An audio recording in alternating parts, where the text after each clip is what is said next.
Okay, here we go. Stand by. 3, 2, 1, action.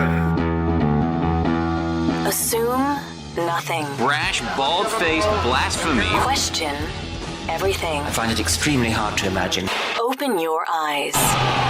It is quite all right to be an atheist. The fastest growing group of people in the country has been measured as being those who have no belief or who are atheists. You don't have to be apologetic or quiet about it. Challenge the opposition. You see religion on 100 fronts losing the argument. And start thinking. This is the Thinking Atheist worldwide. Tonight is kind of a grab bag of whatever, whenever, wherever. It's funny, we had a lot of great feedback on the Science is Just Awesome show we did last week, and I was scheduling the podcast for the month of May, and I just thought it'd be fun to do a miscellaneous show once again. From time to time, it's nice to sort of, not be so formal, just to mix things up and see what sticks to the wall. This podcast brought to you tonight by my good friends at evolvefish.com. I tell you, I've been watching the news. Yeah, one thing about living in the 24-hour news culture is I'm, on one hand, extremely happy that I'm able to get up-to-the-second information on just about anything that's happening anywhere for any reason. I genuinely am glad that we are wired in the way we are. The flip side of that coin is that when you read and when you hear and when you see so much insanity, it's numbing. Sometimes you find yourself, just as a defense mechanism, just sort of glazing yourself over a little bit. Your skin gets a little thicker, your armor gets a little heavier. You have to protect yourself, because if you stopped to really absorb everything that was happening everywhere, you would lose your mind. I've been watching this, I'm sure you have as well, the story about the 3 women who were just rescued, right? Kidnapped a decade ago in Cleveland. These guys kept them captives in a house and did who knows what to them. They're still sort of deconstructing what happened. And a decade later, a whole decade of their lives gone. You think about the mothers and the fathers and the brothers and the sisters and the friends. You think about all of the people who, after a while, might have assumed that these girls were dead. Maybe you spoke the words of hope, but, 3 years, 4 years, 5 years, nothing. 7, 10 years. God, it boggles the mind. It grieves you. I'm so immensely thankful that they are now with their families. This is something, it's the happy ending no one could have predicted. But it's only the ending to this story is happy. The 10 years in between their disappearance and today, not a whole lot happy about that. And I'm sure we're going to hear about some extremely disturbing stuff. Speaking of freaking disturbing, you've been watching this trial of the abortion doctor in Philadelphia, Gosnell? God. He's running an abortion clinic. Nobody who works in his clinic has any medical training at all. A few years ago, the trial's going on now. That's why it's in the news, and that's why I'm reading about it. In 2010, the feds go in for a whole other reason. They think he's committing drug violations and other things. And they stumble upon this meat grinder of horror. Blood everywhere, blood on the floor, blood on the walls, aborted fetuses in jars. Employees talking about how that the doctor trained them to take these third-term unborn fetuses and snip their spinal cords. Jesus Christ. God.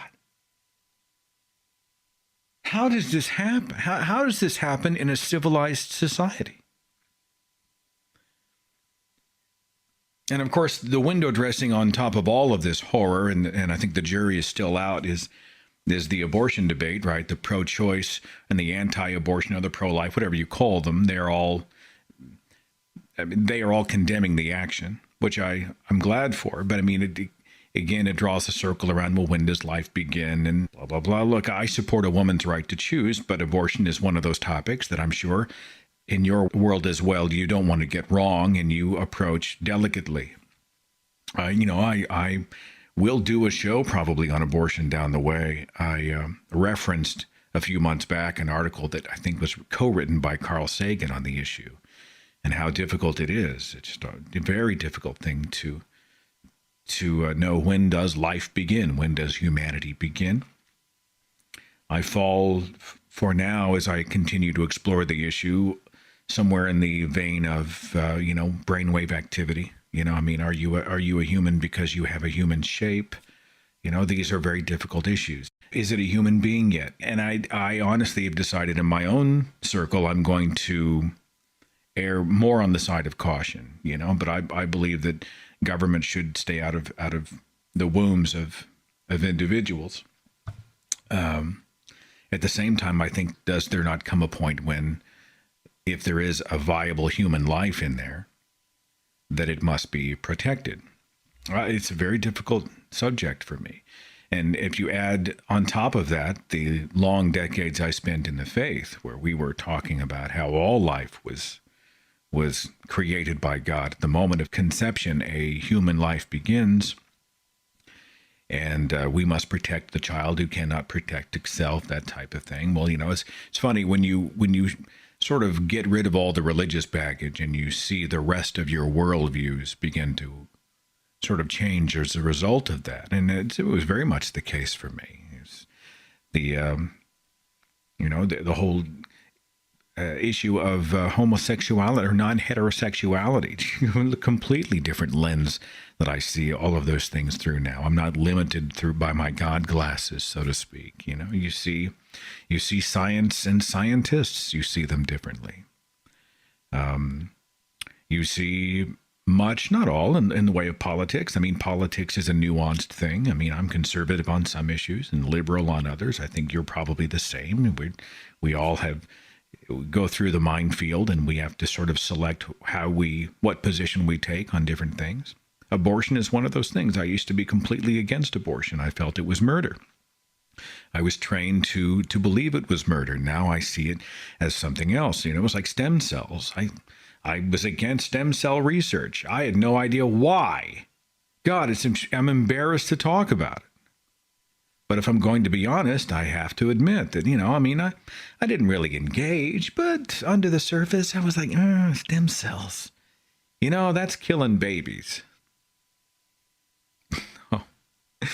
Yeah, And then you come out from the religious cocoon and you start to look at it objectively and you start to learn about it, go figure, and wait a minute.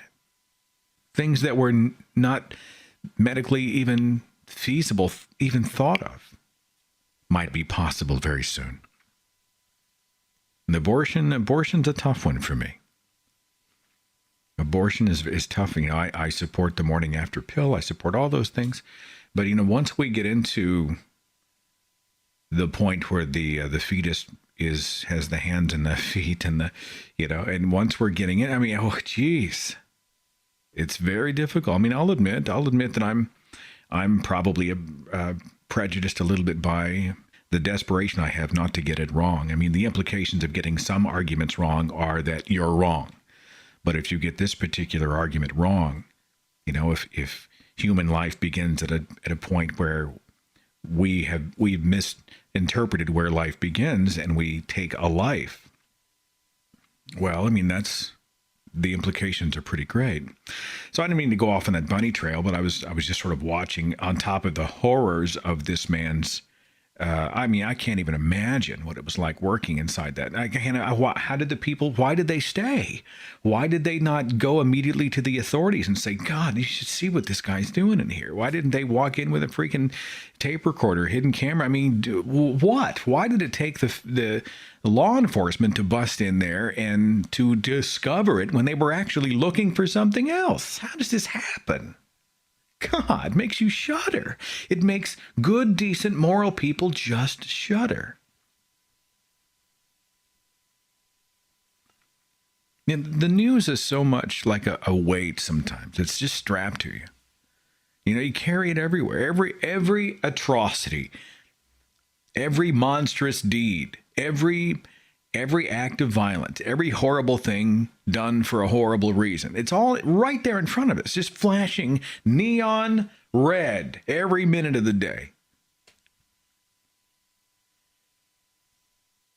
Now, the religious, or many in the religious community, will insist, and those of you who engage at all with Christianity have heard this charge, that the reason that these horrors exist is because we have turned our backs on God.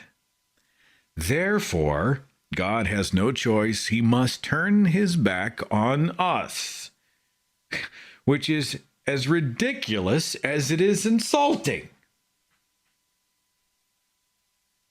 The reason that 3 women spent a decade in captivity to be psychologically and physically abused was because God wanted to prove a point. And even though God is up there watching from the cheap seats for 10 years of this craziness, as the women raise enough hell at least to get noticed by a neighbor, they're liberated from their captors by human hands. The religious community then peppers Facebook with thanks to God that the women are now home safe with their families. Praise Jesus. God. There's much to celebrate about today. There's much to celebrate about this particular situation right now. We thought they were dead, and they're not. Their families thought they'd never see them again, and they're together now. Now healing can begin, and I honestly am convinced healing can begin. But I saw a post on Facebook that's been circulating. Maybe you've seen it as well. It says, when women are kidnapped as children, held hostage, and abused for a decade, and you thank God for their rescue, it's time to sit down and objectively evaluate your belief system. Absolutely. By the way, I've been seeing a lot of religious activity on the Thinking Atheist pages lately. Have you noticed that? Have you seen? There's just been sort of an influx for weeks. I'm not sure if we're on somebody's radar somewhere. I addressed a frequent debate point that seems to sort of be the flavor of the month. They go in phases. You know, you'll hear the morality argument, and you'll hear the complexity argument, and then you'll hear the argument from authority. And they sort of seem to go in waves. Maybe it's just the way I hear them. The one I'm hearing now is based in the Psalms 14:1. The fool says in his heart there is no God, which is often thrown at me, right?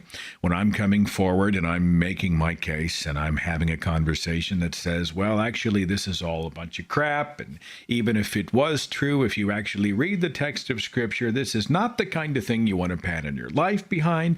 And then you get into the history, and then you get into the science, and then you get into all the facts and all the evidence and all of this overwhelming stuff. And instead, they look at you and they go, the fool says in his heart there is no God. Wow. You sure showed me.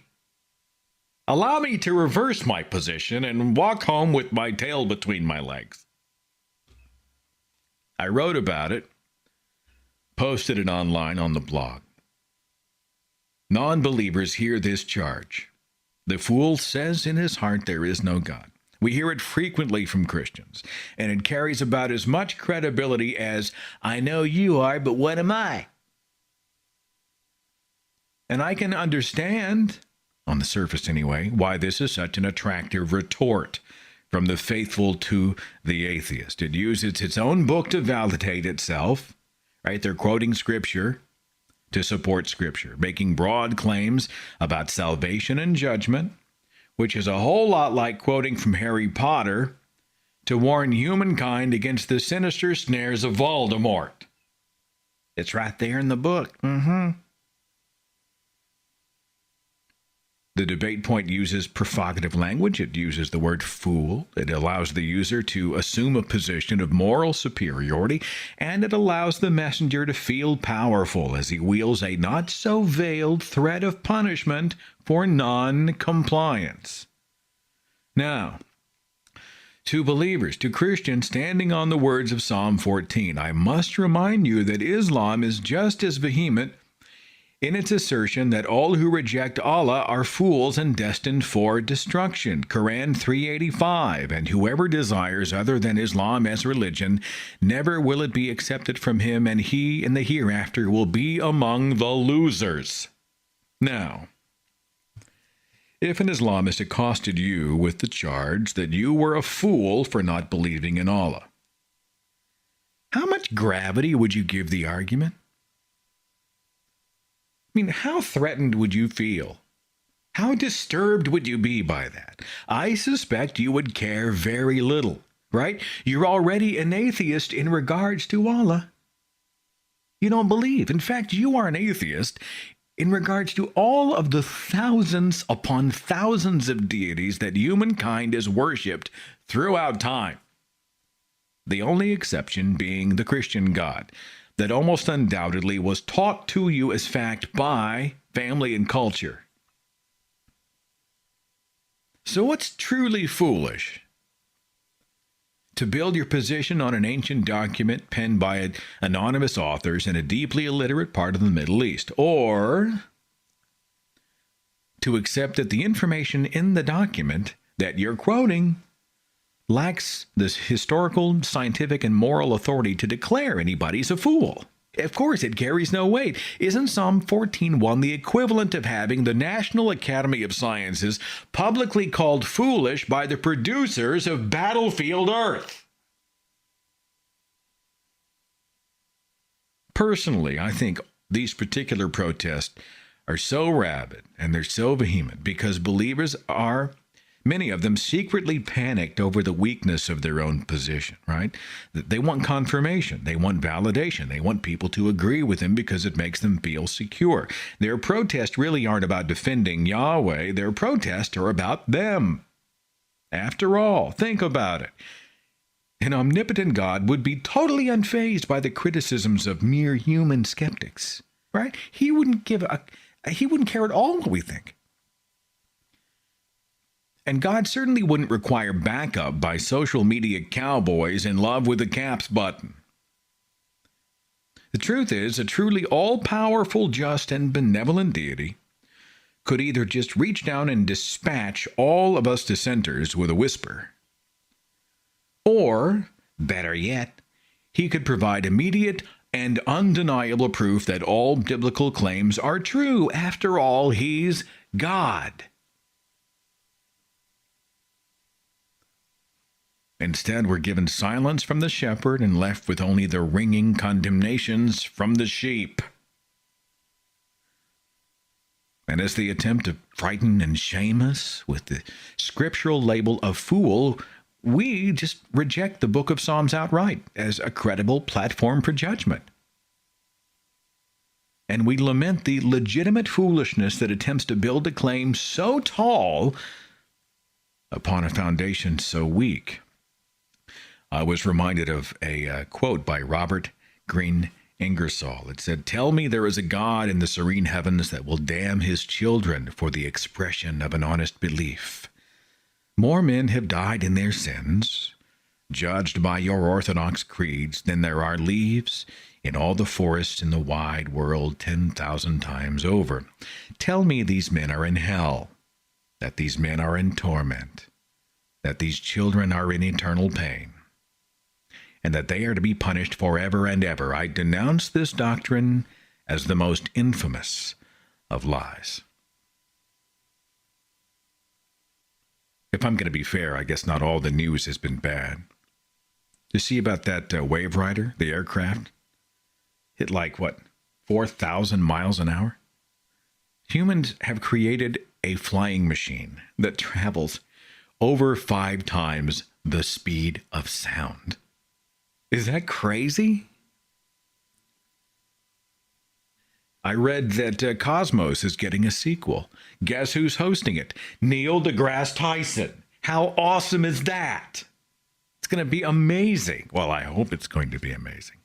I hope they don't. When I heard Seth MacFarlane was one of the producers, I couldn't get a beat on how I felt about it. Wasn't a fan of Seth MacFarlane at the Oscars. I just, I don't. But those are two things I just don't put together. I'm sorry, Seth MacFarlane and Cosmos? But to be able to have the story told with Neil deGrasse Tyson at the helm and to see what they're going to do with the visual effects as they sort of open up this vast cosmos for a whole new generation, more than 30 years later. That's exciting. That's exciting. By the way, you can watch the original Cosmos on Hulu. I think it's free on Hulu, or maybe there are snippets of it on YouTube. I haven't looked for it on YouTube.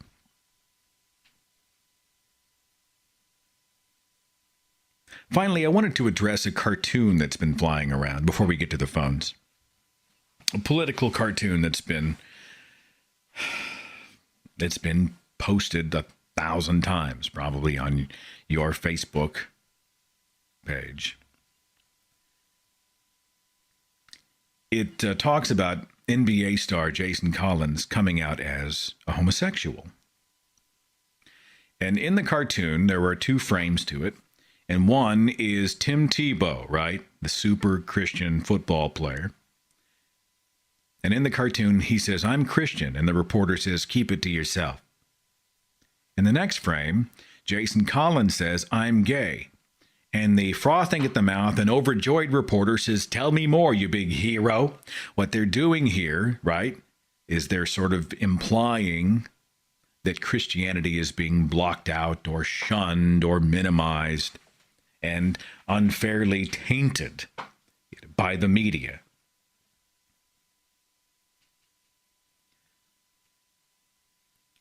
Well, Hemant Mehta over at The Friendly Atheist wrote a blog about it, and I'll try to remember to put the link to the whole blog in the description of this video. And he said it so well, I just pasted it myself right into Facebook and sent the link, gave everybody the link, said I was going to comment, why bother? He did it perfectly. Here's what he said. Scott Stantis, a conservative cartoonist for the Chicago Tribune, drew this in response to Jason Collins coming out. The idea, of course, is that the media is celebrating Collins for telling the world he's gay, while they were mostly annoyed by Tim Tebow for telling the world he's Christian. If that sentence seems weird to you, that's because the cartoon makes no sense. Collins did something no male in the NBA or several other popular leagues had done. He came out as gay while still playing professionally. Believe it or not, there's no shortage of Christians in any sporting league. Need evidence? Just listen to someone on the winning team during a post-game interview. When Tebow told the world he was Christian, more Christian than other Christians, really, with his eye-black messages and on-field prayers, it was annoying. It doesn't take courage to proudly proclaim, "I'm in the majority." Not to mention, Tebow chose his religion. Collins didn't choose his sexuality. Tebow wanted you to become a Christian. Collins isn't trying to, and in fact can't make you gay. Fantastic. Thanks for a great blog. And again, I'll try to remember to get that link in there. I have rambled enough, my friends. Let's see what you would like to ramble about. We'll start with area code 314. You're on the Thinking Atheist radio podcast. Who is this? Hey, Seth, it's Brooke. Brooke, glad you called. What are you thinking today? Well, I just wanted to talk about how much I love the community around the Thinking Atheist. I went to your thing in St. Louis, and it was awesome. I remember we brought you up front, and we had, I don't know how many people were there. I'm guessing 150, 200, I hope. Yeah. And we all sang happy birthday. By the way, happy belated birthday for April once again. So you like the Thank way you, the you community too. sort of looks and feels? I don't know. It's just all of my friends and stuff are Christians, and so we have funny conversations, but you can't really have in-depth conversations about life without them bringing up, oh, well, this happens because of God. So with this community, you can have conversations that actually make sense, I guess. Well, it's designed sort of as a safe haven for the non-believer. We obviously don't discourage legitimate questions from people of faith who want to come in and explore non-belief to understand more, to maybe even challenge us from time to time. Where I draw the line is when they walk in and they're just speaking in kind of those Mentos commercial phrases that we've all heard so many times before. You know, they're not really listening. They've got a bullhorn and they're blasting, and we just escort those people. And you know what? There have been a few non-believers we've escorted out. There was one guy this week, and I was like, God, you know, I'm not required to sit around and listen to this. Bye. Been real nice. You take care. Okay, bye. Anything else, Brooke? Anything else you want to share with us? I meant to ask you when I met you, but I was just distracted and I forgot. I'm sure I'd be surprised if you didn't know who the YouTuber The Amazing Atheist is. I know who The Amazing Atheist is, yes. Okay, yes. And I was wondering what your opinions are on his videos, because he tends to have a much different style than you. Well, you know, I'm. It's funny because much of it is subjective. It's like, you know, do you like hamburgers or do you like Mexican food, kind of a thing, you know? I don't follow The Amazing Atheist. His style doesn't really resonate with me personally. It's not the kind of thing that I personally really enjoy. And for that reason, I don't really spend a lot of time navigating those waters. I know he made headlines a while back with some rants that were apparently not all that, you know, and I've mostly just kind of tried to stay out of it. If he's effective on his end and he is doing some genuine good, wonderful. For my part, I'm really more of an R&R kind of a guy. I'm more of Christopher Hitchens, and David Fitzgerald was another one. I just spoke to him on the phone yesterday. We were promoting his speech on whether or not Jesus existed. And he's got personality and he's got that kind of biting humor, but he's very accessible. There's a certain sort of ilk of people that speak to me personally. And, you know, TJ's just not one of them, but I know he resonates with a lot of people out there. I don't know. What do you think about it? I'm the same way as you. I watch both. I still watch his videos because he does make some pretty good points, but I know you're not militant at all, and he is. So I was just wondering what your take on it was. I should probably go and sort of take a fresh look over there. The problem for me now is time. It's funny. Brooke, I'm probably given 3 or 4 books to read a week by amazingly enthusiastic fans and other people out there who are, you know, promoting something. And there must be a half a dozen blogs that they want me to read. And here's a letter that I've written. Would you look at it? And while I genuinely really do want to be out there sort of sampling at the buffet and sort of absorbing all of this, I'm also struck by the fact that there are only 24 hours in a day, and I'm not able to. I mean, what I want to do and what I practically can do are just not the same. And I find myself many times just not as involved as I'd like to be out there and in other pages and other communities. Right now, this one keeps me plenty busy, but I'll keep my eyes and ears open out there. And if I get a window, I'll go by and give it another shot. Okay? Okay, before I forget, I just wanted to say I bought your book when I met you, and I was reading it at school, and other people thought it sounded interesting and stuff, so they went and bought it too. So I just wanted to tell you that. They borrowed yours or they bought it? No, they bought it. They went and bought yours. Your religious friends went and bought my book? No. I mean, it's just some people, they weren't really my friends. They just saw me reading it in class. So they were also not religious, and they thought it was interesting. So they went and bought it. But drop me a line if you hear anything back. Send me an email or call the show in a month and let me know if you hear anything back on that. I'm kind of curious to see how the casual potential believer receives the information. I can see normally how it goes in the reviews on Amazon and Barnes and Noble. And I'm not expecting people to go and kiss my ass in the review section. That's not really what I'm talking about. But I can tell when someone posts a poor review and they are religious, if you read the review, it's about, I thought he would have done a better job of properly vetting Christianity before rejecting it outright. So they're not really critiquing the book. They're critiquing me for not buying into their Christ figure and his holy doctrine. And I don't think that's a fair review. So I'd be curious to see what your people have to say about it. So let me know if they say anything. Yeah, totally. Okay? I'll tell you. All righty. Thank you. All right. Take care of yourself. You too. Bye. Bye. We had a ball in St. Louis. She was on the front row with her dad. And actually, I think it's in a podcast. I won't waste any more of your time with it. But the podcast is the podcast on the road in St. Louis. It was like the first 10 minutes we sang Happy Birthday to Brooke. I had an email in from Jamie. Jamie said, how do you celebrate or participate in religious holidays such as Easter and Christmas without feeling like a sellout? That's the first of a two-part question. Well, I don't feel like a sellout, Jamie. For me, it's a 1-2 punch. First of all, Easter is not at its origins a Christian holiday. Its origins are they have pagan roots, and Christmas is even worse. If you look at the Christmas traditions, and if you look at so much that Christians do to celebrate their Savior, those traditions are in many, many cases based in, they're based on the Druids, or they're based on all these pagan rituals. Everything from the Christmas tree to the burning of the Yule logs to Christmas carols to the opening of gifts. I realize that Christmas has Christ in it. I get that. But I celebrate Christmas. We don't sit around and we don't go to Christmas Eve services, and we don't sing religious songs.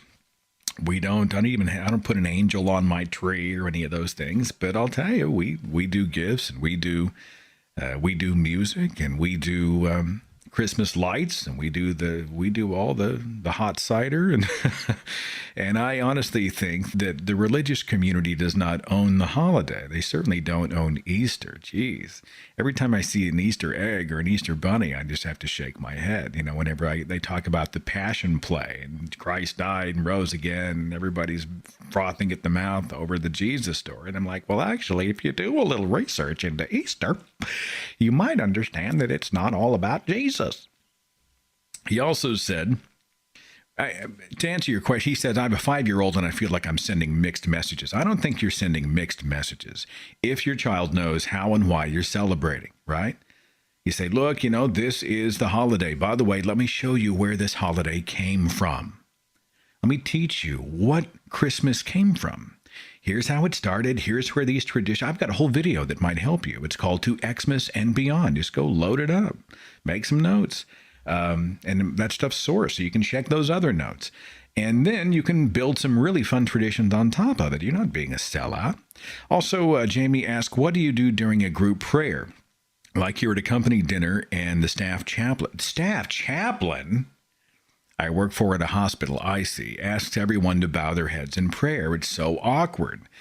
Well, I think it depends on the when and where and how of the prayer. If you're at someone else's place and they all bow to bless a meal or to say a prayer for some reason, you're the lone non-believer, you can do whatever you want. It's up to you how much of a scene you want to make. For my part, I just stay there, stand quiet, I'm respectful, and when it's over, I enjoy everybody's company.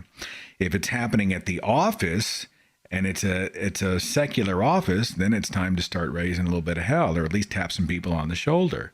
If they do it in my house, then I have a little hissy. I don't think you have any business coming into my home and bringing with you a religious agenda, and that's what it would be. Hey, everybody, let's all stand together and join hands, and let's all bless this meal.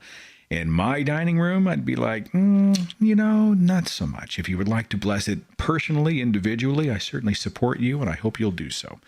But no group prayer in my home, thank you very, very much. One more email. Steve said, Seth, you've discussed your family on several occasions. God, what are you doing to me, Steve? He said, I was wondering if any of your family members have listened to the show or have read your book, and if so, what did they say?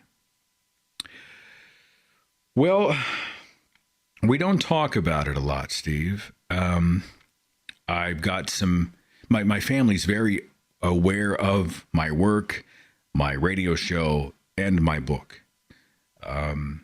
No one has asked me for a copy of the book.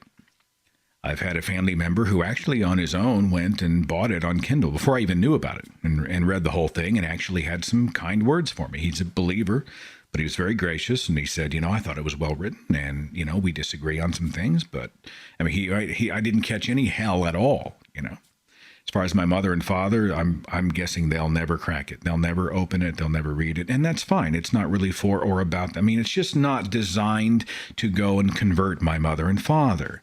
The references to my mother and father in the book are necessary to provide a backdrop to my own religious upbringing, but I think I'm very gracious to them in the book. I think they're beautiful people. I mean, despite our problems, despite our challenges, they walk through fire to raise these kids. They went through a lot of adversity to provide a loving home. They're tremendously hardworking people, and they're doing their best. They're just religious people. And that is the rub. And that's where we got this big sort of clash, these theologian level parents and their infidel son managing one of the most popular online communities on the internet that is pro-atheist. I mean, just like, we get together at family events and we talk about other things. But despite the fact that we're talking about other things, it's always there. It's always sort of the extra uninvited guest. It's always sort of changing the temperature of the conversation. It really breaks my heart a little bit, and I'm not really sure what to do about it. I think, if I really wanted peace, would I just shut the whole damn thing down and go and tell them I'm sorry, and and I don't think that's a solution. I don't think look, the Thinking Atheist drives a lot of people crazy. You know how much time and energy it consumes? I mean, it's my passion. It is part of my DNA right now. And I expect it to be for indefinitely. It feeds a part of me.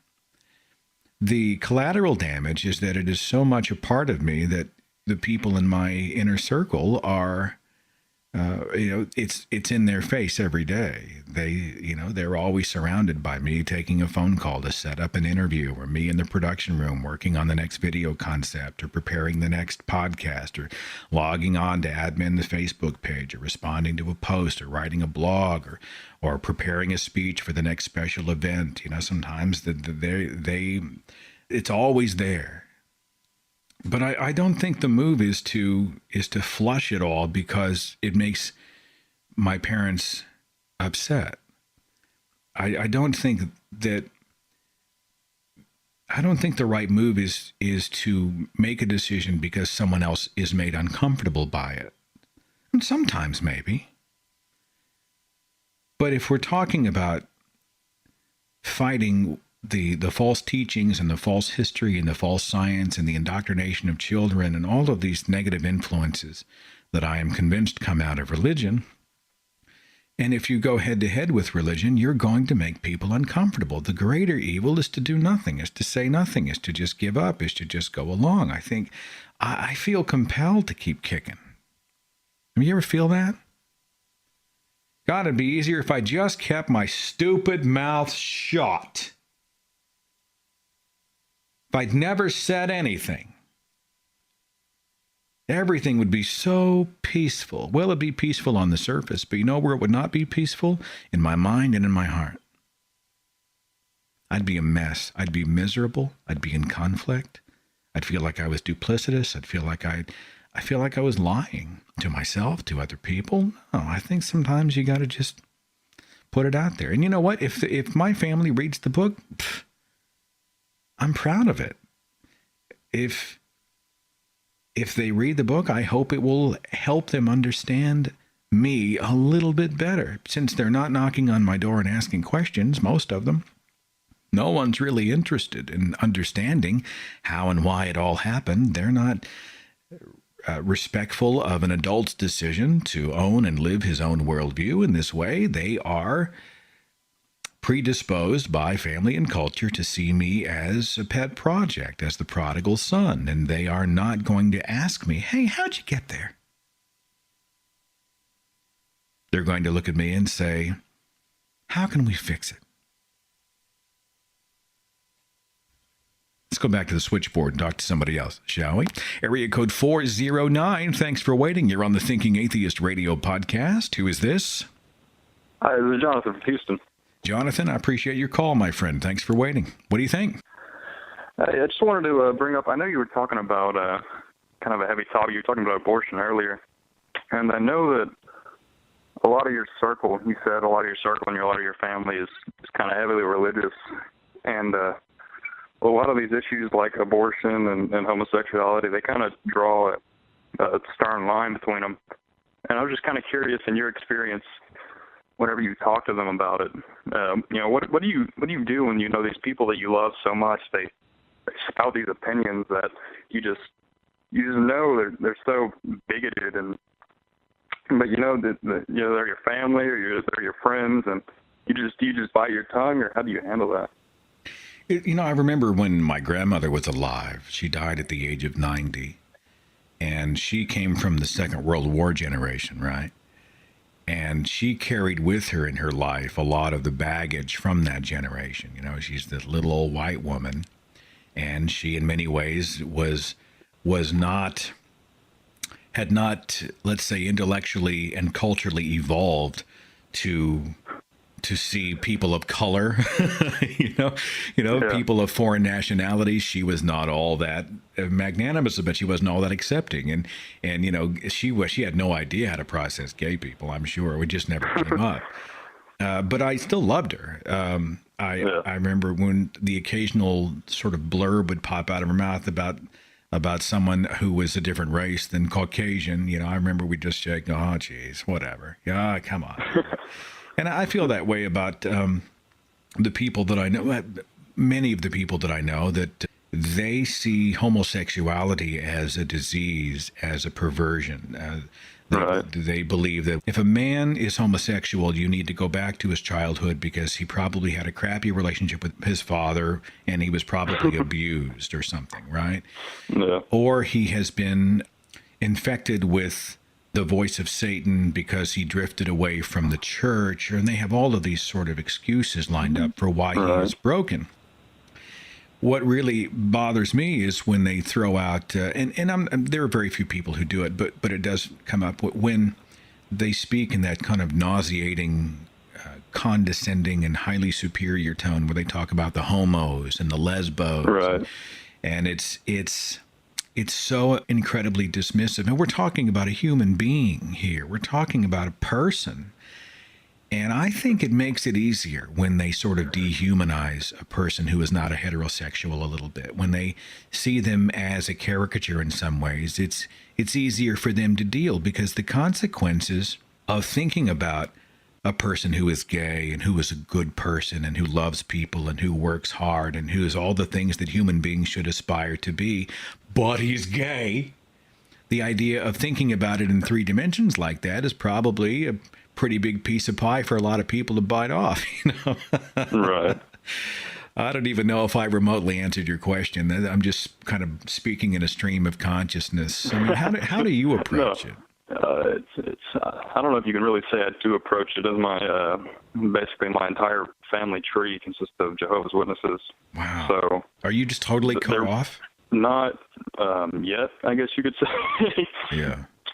I'm kind of I haven't told them yet. So yeah, wait until I get a place of my own to do that. So it's difficult, biting your tongue whenever your father or something, something comes on TV about gay people and he starts grumbling about Sodom and Gomorrah, like it's somehow comparable, and it just blows your mind. This wonderful person that and yet these opinions they hold, they're just wrong. And you can't say anything to them. Jonathan, I cheated myself out of the opportunity to have so much more goodness in my life when I discounted the non-heterosexual, when I thought, just because this person does not have the same sexual frame that I do, as long as they don't fit into my cookie cutter, I'm not going to deal with them. They're going to be out there. They will be the gay people. Right.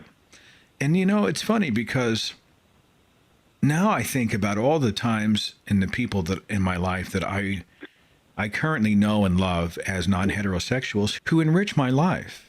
My best friend of 25 years is gay.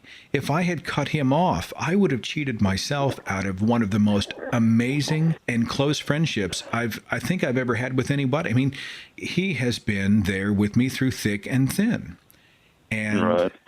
If I had blown him off because he was a homo and had that horrible tone of voice about it, I wouldn't have cheated him. I would have cheated me. Right. So, Yeah. I don't know. I hope I answered your question. I appreciate you listening, Jonathan. I appreciate it. All right. Thank you. Take care of yourself, my friend. You too. Let's try 678. You're on the Thinking Atheist radio podcast. Who is this?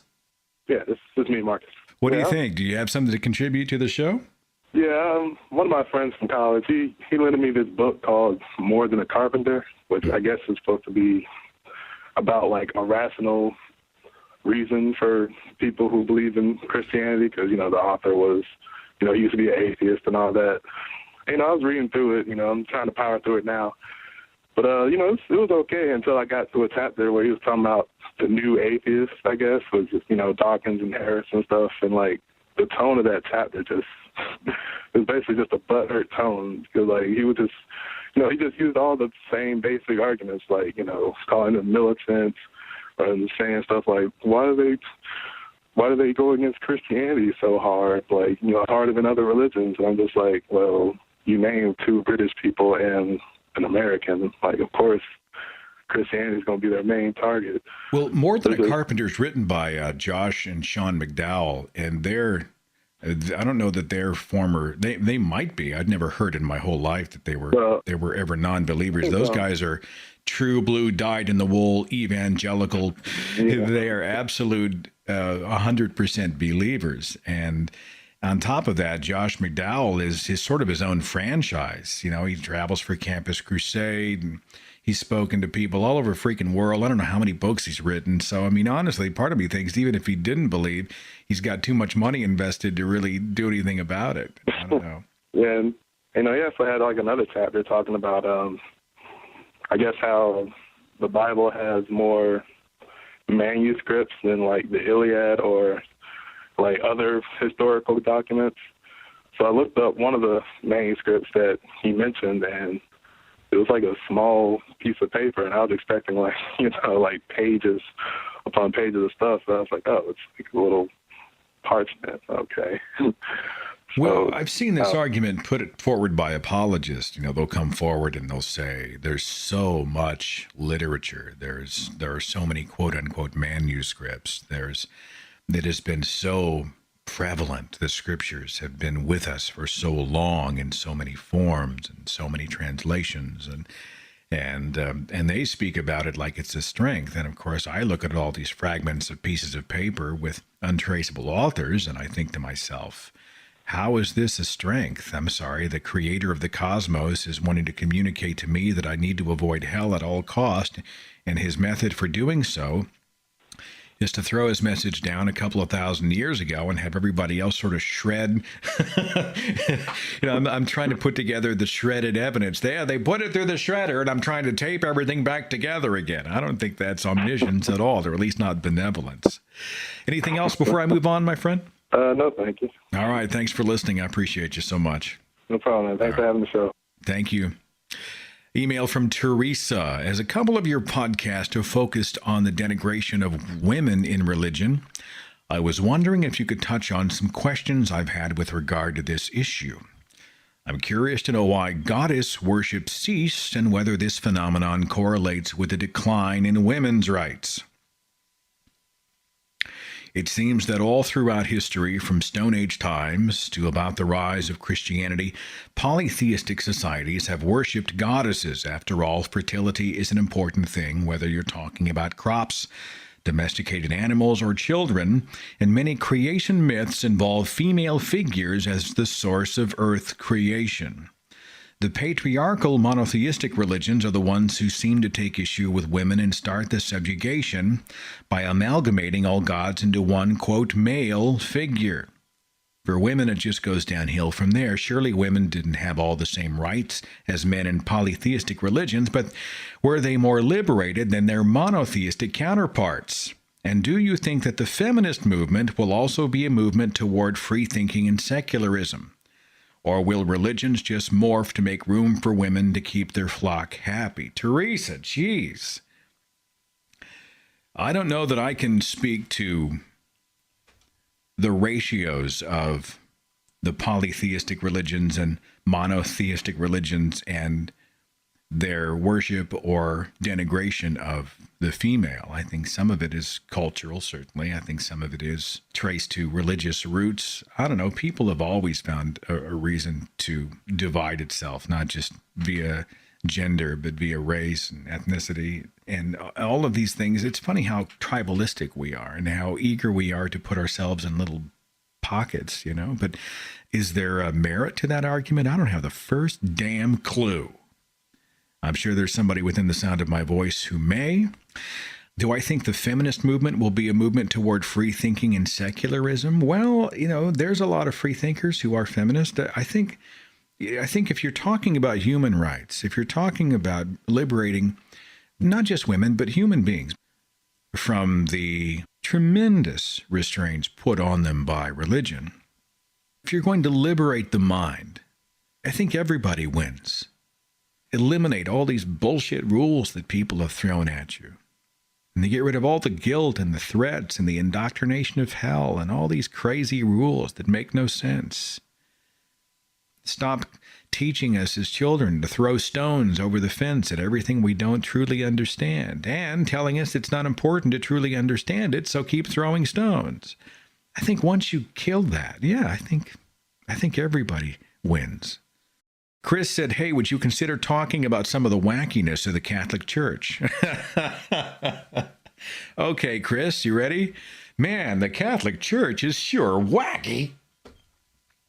I was watching the headlines this spring over the, how it's not the crowning, but the appointment of the new Pope and the seriousness that was prevalent in the news sites. I'm working on a video concept that I don't know if I'm going to bring to fruition or not. I started it and I produced a lot of it in a hurry. I wrote a lot of it in a hurry and started assembling it.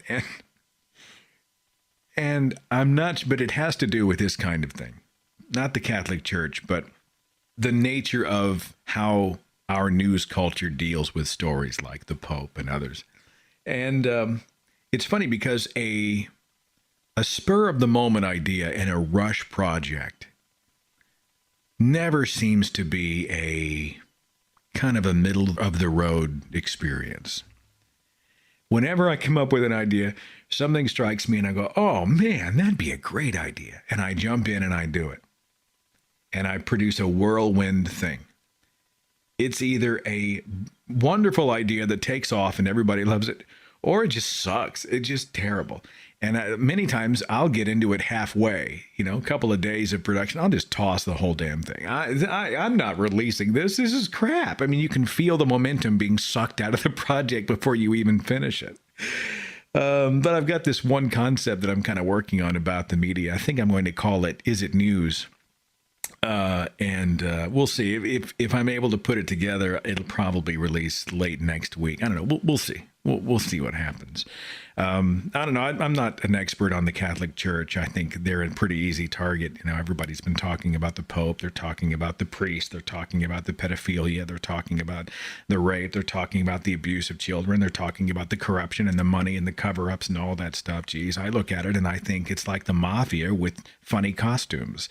And the idea that so many take it so seriously even now just really kind of boggles my mind. Hell, I thought Christianity was crazy. I thought Christianity was nuts. I'm glad actually to be sort of in a creative vein. When I sat down and started to produce, lately it's just been hard. If you're a creative person in any way, do you play the guitar? Maybe you're a songwriter. And you know what it's like to sit down, pick up the guitar, and man, the music is there. You feel it. You feel like all the pistons are firing. And you can write a song in an evening. It's one of those things where you just don't want to stop. You don't want to, I'm going to skip dinner. Don't do me a favor. If you can, I'm going to close my door. If anybody calls for me, tell them I'm busy. You're in the zone. And that's what being a producer is often like. I look at what's going on in the world, and all of a sudden something will strike, and I'll think, oh man, that's just what a great story. I'd like to tell that story. I'd like to tell it this way. And then I jump in, and before you know it, I'm in here day and night trying to get something out on top of the craziness of the rest of my life. Lately, I found that the opposite has been true. It started in the first part of the spring. I found myself really struggling with content, really struggling to, I want to produce a video. I want to produce something. Some of it was time. I was always in motion. We were always on the road, busy day at the office, and family and all the other things continue. And some of it, I think, is the fact that I've been here doing this almost really nonstop for about 4 years. Natalie and I have never taken an actual vacation together. All the years we've been together, we've never actually taken a vacation. I'm burning up a lot of my vacation time on the road. We'll grab a weekend here or there, and she's in school, and I'm juggling essentially 2 full-time jobs. We both sort of looked at each other and thought, we haven't really rested. And I wonder if maybe that's part of it. If you haven't stopped and just unplugged, and I don't mean for 24 hours or 48 hours. I mean, get out, get away. If you haven't done that, I think you start to pay the price creatively, not just physically, but creatively. You are having a harder time drawing the water from the well. And, then you punish yourself. You look, I know how to do this. I know how to produce. God, I should have tons of ideas. What's the matter with me? Why can't I think of any? Why can't I get any forward momentum? That kind of thing. And there's been a little bit of that over the spring. And I've come to the conclusion that as much as I love what I love it. I love what I do. I love it. I think I'm 4 years in, and it's time to start talking about a week. Natalie and I were talking about maybe an Alaska vacation. I went to Alaska on business a few years ago, and it is some of the prettiest country I've ever seen in my entire life. We were there in the month of August. I didn't get a whole lot of time to look around, but we did the seaplane excursion, flew over the glacier, and we drove. It was so beautiful.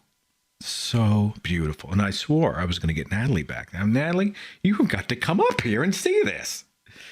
So we've been talking about how and where we want to get married. And we're exploring, would it be possible to do it in Alaska? Well, that would be amazing. We could get out, we could decompress, right? We could get our vacation, we could get our time, we could go and unplug from the world. And while we're there, we could have an amazing wedding memory. Of course, then we looked up all the travel costs, of getting us and the kids up there. Holy shit. That's an expensive little excursion, don't you think? So I don't know that that's going to happen. I swear I'm going to get her up there. It might be 2014. I'm going to try to get her up there, but we're looking at a way to go and just kind of decompress, to go and just recharge. Because I think, I think you have to. I think you are serving others better if you take care of yourself. And so we're going to try to figure something out. I have no idea where I'm going with that. How much time did I just waste of yours?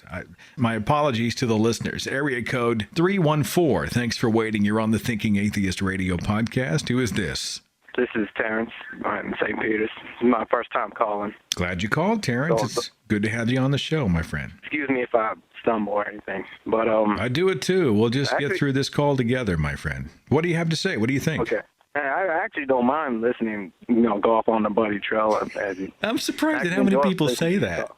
I'm surprised at how often I hear that, Terrence. I don't know. Is it just, I've had people ask me to do a whole show where I just sit around and just flap my gums. I can't imagine. But I'm glad you said it. I appreciate it. I won't interrupt you again. Forgive me, Terrence. Go ahead. What do you have on your mind, my friend?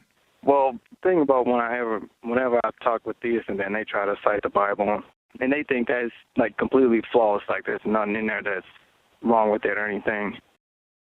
Well, so let me make sure I'm getting you here. You're saying that you are attempting to point out legitimate problems with the holy book that they believe, and without really cracking it open to verify, they immediately discount what you are trying to say. No, that's not contradictory. No, that's not in the Bible. And you Yeah, try there to you get go. them to go I mean- look at it, and they're not even interested. Am I close? Right. Like the part about Jesus' resurrection and how all the books like Mark, Luke, and all of them, they don't seem to match up. And like, how do people not see this? It always comes up in my head. And then all the scientific errors that it makes, like bats are considered birds and rabbits chew cud and stuff. Like, how is this flawless? People do not see this. Yeah, well, I don't think it's about logic. You know, when I was a believer, it was about comfort. It was about what I'd always known. It was about feeling morally superior, and it's about being comfortable. You know, most people, it's like, you know, if they walk out in a very not so attractive wardrobe and you point at it and you go, that's the ugliest thing I think I've ever seen on a human being in my life. Well, you know, there are some people who will be glad to hear that they should go and change, but most people are going to just feel insulted and take it personally because they feel it speaks to identity. And I think that's probably a little bit of what's happening there. But I'm glad you're asking the questions, and I would encourage you to keep doing so. I think sometimes we need to be made uncomfortable for inroads to be made. Okay? Okay, thanks. All right. Take care of yourself, my friend. Okay. Area code 660. You're on the Thinking Atheist radio podcast. Who's this? Oh, my name's Lynn. Glad you called, Lynn. What do you have for us tonight? Well, as much as anything, I just want to encourage people to carry on conversations where they can and try to engage theists to talk about a religion and try to make them think. Because even the people who you would swear, the Clergy Project is a perfect example of people who you would never think would change their mind, who have. I have a close friend who is or was Amish, and he and I got to be good friends, and I did not ever let him know that I was an atheist. We just talk about other stuff, and every time it would come up, I would just steer away to another topic, you know. And after a while, after getting to be good friends, he finally pinned me down and would not relent. And about what do you believe? It's like, I don't believe any of it. Now, did he have any hints in advance that you were a non-believer? I mean, is that why he was pursuing you? I think he did to a certain degree, yeah. I think he did.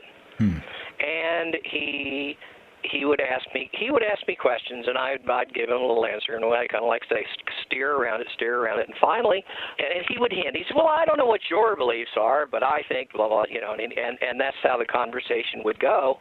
And finally, he, like I say, he pinned me down and said, you don't believe it? Well, I don't understand. How is that possible? You're a good person. that can't be. And he was really, at least from my point of view, it sure seemed like he was very kind of bumfuzzled by that. And then it was, well, then he wanted to ask questions, and how do you think? And he would bring things up, and he would throw out a question, and well, how do you feel about this? And I would give him an answer, or why don't you believe this, or just different things. And he would always throw things back, and we would go back and forth, and I would say, look, we really shouldn't be having this conversation, because it's not an argument that you're going to win with me. I'm confident with how I feel. At the same time, it's not a conversation I want to win, because you're Amish, dude. You've got a dozen kids. If you change your mind, you lose everything. You lose your family. You lose everyone you know, not just your friends. You lose everybody you know. You lose your livelihood. You lose everything. So it's not a conversation. It's not an argument that I want to win. So you really shouldn't think about your religion very much, because if you think about it too much, I can tell you where you're going to wind up. And he was like, oh, he just laughed and said, oh, I'm fine. That'll never happen, you know. But over a period of years, and through stuff, it wasn't just me, it was many other events and meeting other people who had beliefs that were different than his, and realizing that their beliefs were as screwed up as his were, but that they believed it is completely. He met some people who were Mormon, and from looking at the fact that they truly believed all that nonsense, made him kind of look and say, maybe I really should examine it. And so now here he is, years down the road, in hell. I mean, he's losing everything. He's losing his family. He's losing, and now he's basically come out as an atheist. You know, it's funny. We were just talking about, wouldn't it be easier sometimes if we just kept our big mouth shut, if we just didn't think about it? But I don't want to be too romantic about it, but I honestly say, I think with absolute conviction, that I'd rather live a hard life truthfully than buy into something that is not true, because it's an easier road to navigate. And that's exactly my point, because when I could tell that his belief was being shaken, that he was starting to lose his faith, and just the way he asked questions and the things he asked would lend me to believe that you're losing your faith.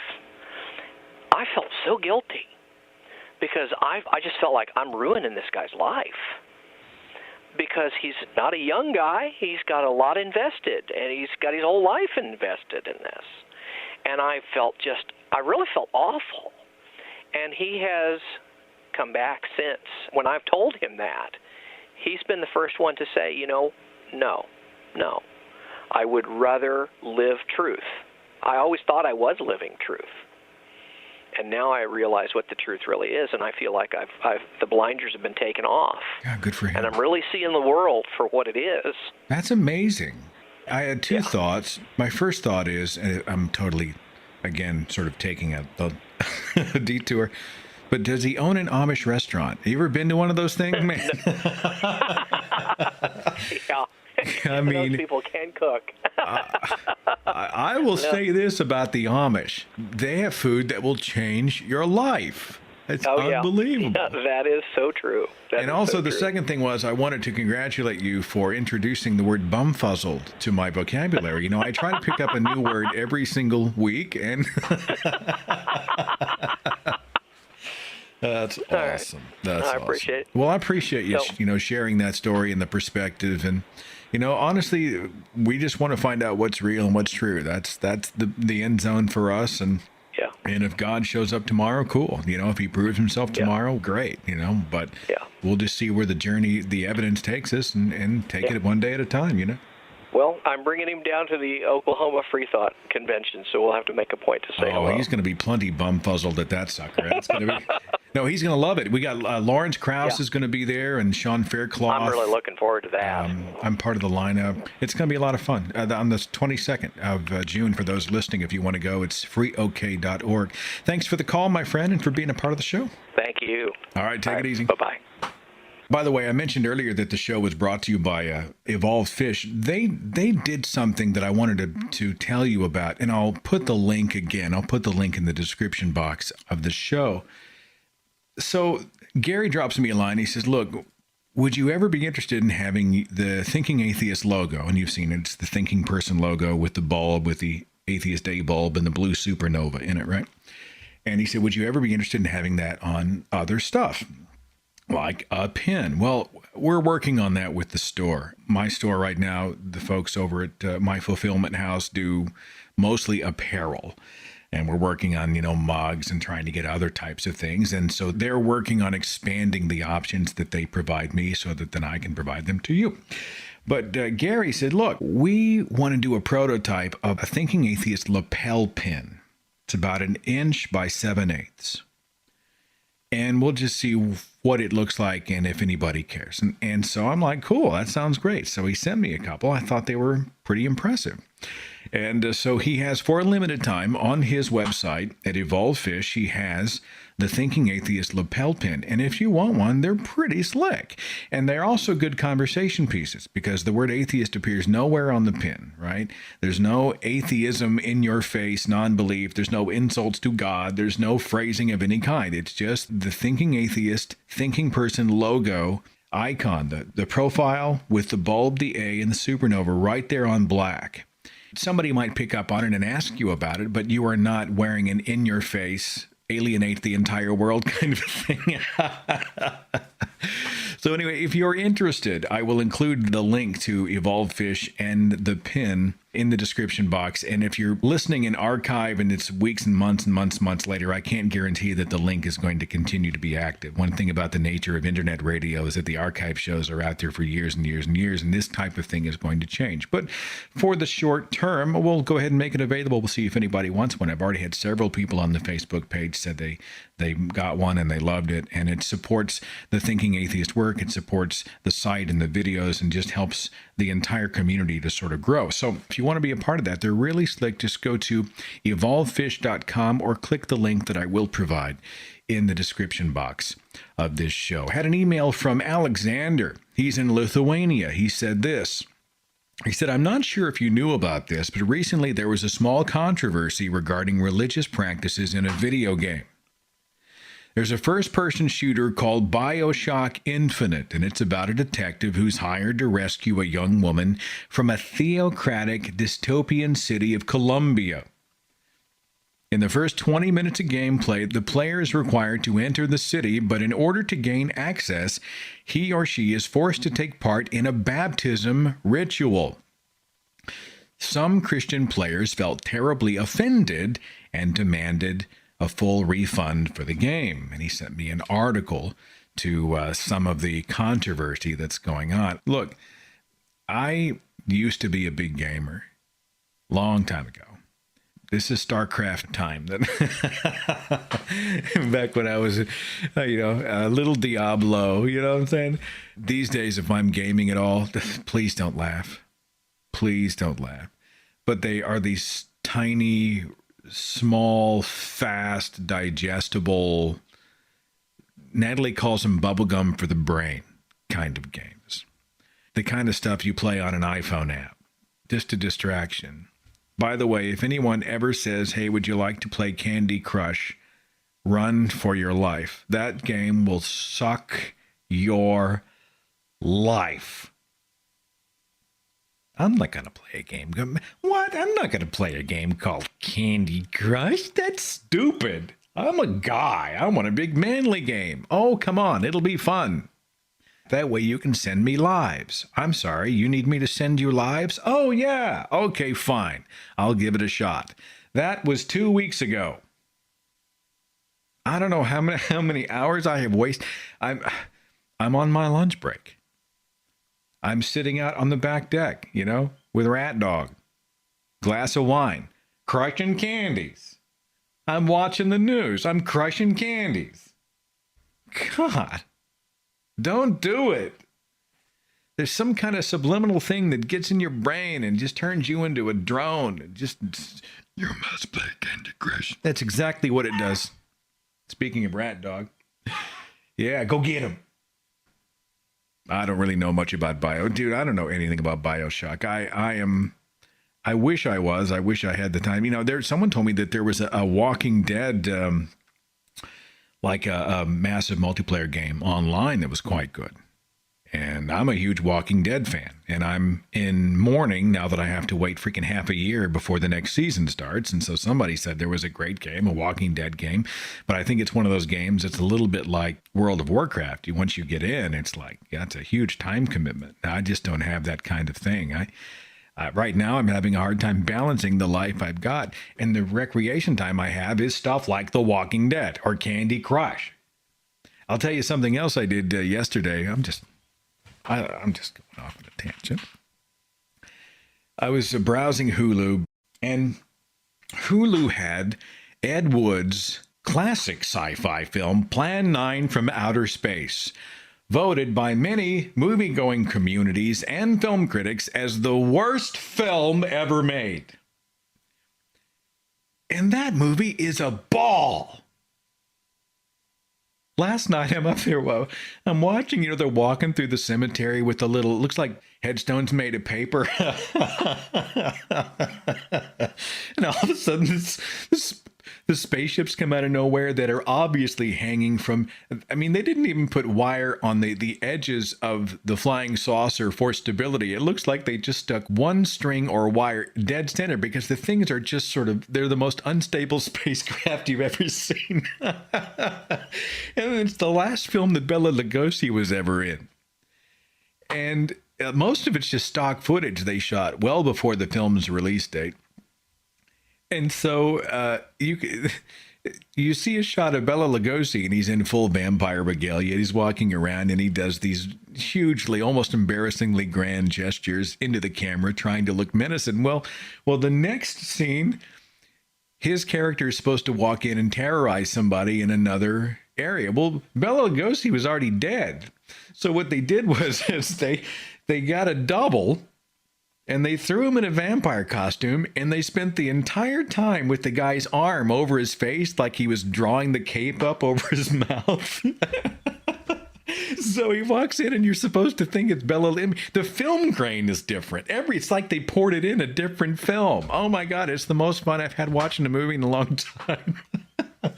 Oh man, that's an indication of how sad and pathetic my life has become. Area code 775. You're on the Thinking Atheist radio podcast. Who's this? Hey, Seth. I'm calling to cuss you out today. Please cuss me out. I mean, add a little spice to the show. God damn it, Seth. You convinced me to give it up. To give what up? Shamanism. Come on. Yeah, well, I went back last week and watched every single podcast you had, including the bunk one that you did. Oh, the World of Woo, or? Yeah, the World of Woo. Yeah. And I paid really close attention to it, and I did a lot of thinking. And finally, the other day, I called up my aunt, and we were talking, and she said, you know, you gave me face to enough courage to say, you know, fuck it, this is all a bunch of junk. And I said, really? And she said, yeah, I'm an atheist now thanks to you. And so I said, well, I didn't even realize that I was an atheist. Now, Wes, for those who haven't heard the previous podcast, I have to color this a little bit. Let me color in the picture. You called, has it been a couple of years, you and Kat, back when she was your fiance, and we just called you the shaman because you were a shaman, and we discussed the implications of what that meant and what you really believed. And you've been sort of a regular contributor and caller to the show, and people have come to know and love you as the shaman. And you were pretty hardcore there for a while. Is this just like a sudden thing, or? Last week. I mean, this is the first time that I've actually come out with it. I mean, come on. It didn't just happen overnight, though. Isn't this a long erosion over time? It was a very long process, and I contribute a lot of my decision to you, actually. And me. No, there not she really. Is. Yeah. It's not a party unless you bring Kat along with you. Well, you know, I don't know. I honestly grieve a little bit. You realize that I have to continue to call you the shaman. Oh, of course. You've become part of our. It's going to be stuck with me for the rest of my life. Okay. You should see a shaman stick.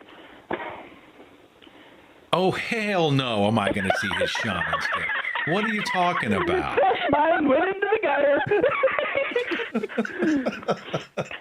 No, seriously. If any point you come to Reno, Nevada, I will show you his shaman stick. Oh, God, what are we talking about? I have a 6-foot staff that has various bric-a-brac tied to it. And then she calls it my shaman stick. Is it an actual piece of the practice of being a shaman, or is it? Yeah, it was. You wave it over your minions and bring down all sorts of spiritual goodness, or what is the stick used for, if I may ask? A lot of it was just something to do with your hands, honestly. You know, most preachers, whatnot, unless you get into the real fire and brimstone, old-timey revival where they're doing stuff with their hands, most of the time they'll just hold their hands in front of them with those of us who practiced what I did, it was something to do with your hands. No, I had a Pentecostal preacher when I was growing up, and he preached with a tambourine on his podium. Yeah, exactly. It's something that you use to emphasize your points. Do you have peace with where you're at with the idea that you just said it out loud? Yeah, actually I do. And like I said, I have you to thank for it, a lot of it, because you're a voice of reason. You're calm, just listening, voice of reason. I don't know if that makes sense or not, but honestly, Seth, I think it's going to be more people like you that convince more people that are religious, that are on the fence, than the hard hitters like the Amazing Atheist and those that are just out there to be confrontational. You know what I mean? Well, I think there's room for all kinds out there, but the idea that you would say that is a tremendous compliment. It's a tremendous thing, though, and I do appreciate it. Thanks, Seth. You and the community have been a real big help to me. Well, you and Kat take care of yourselves, and you'll always be the shaman to me. Okay, my friend? You got it. All right. Bye, Seth. All right, take care. Have I told you this week how glad I am to be a part of this community and how thankful I am for so many amazing, wonderful, encouraging, funny, thoughtful, challenging free thinkers who have made me better every single day. I'm so glad you listened to this show. I'm so glad you're a part of the community. My friends, I will see you next week on the Thinking Atheist Radio Podcast. Take care. Follow The Thinking Atheist on Facebook and Twitter. Watch dozens of original videos on the Thinking Atheist YouTube channel. And visit our website for resources, links, contact information, the editor's blog, and more. thethinkingatheist.com.